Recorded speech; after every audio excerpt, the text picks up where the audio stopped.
தமிழகத்தில் போலீஸ் சங்கத்திற்கு அங்கீகாரம் அளிக்க கோரி தொடரப்பட்ட வழக்கை சென்னை உயர்நீதிமன்றம் தள்ளுபடி செய்துள்ளது.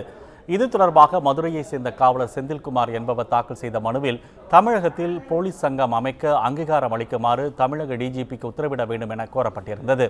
கடந்த 2014ஆம் ஆண்டு டிசம்பர் 4ஆம் தேதி இது தொடர்பாக தான் டிஜிபியிடம் ஒரு கோரிக்கை மனுவை அளித்துள்ளதாக தெரிவித்துள்ள அவர், அதன் மீது இதுவரை நடவடிக்கை எடுக்கப்படவில்லை என்று தெரிவித்திருந்தார்.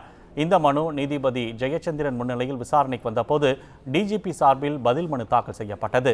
அதில் தமிழக அரசு சார்பில் காவலர்களுக்கு மருத்துவ வசதி, உணவு, பயணம், காவலர்களின் குடும்பத்தினருக்கு தங்குமிடம் உள்ளிட்ட பல்வேறு சிறப்பு வசதிகள் செய்யப்பட்டிருப்பதாகவும், இந்நிலையில் போலீஸ் சங்கம் அமைக்க தேவை எதுவும் இல்லை என்றும் தெரிவிக்கப்பட்டிருந்தது.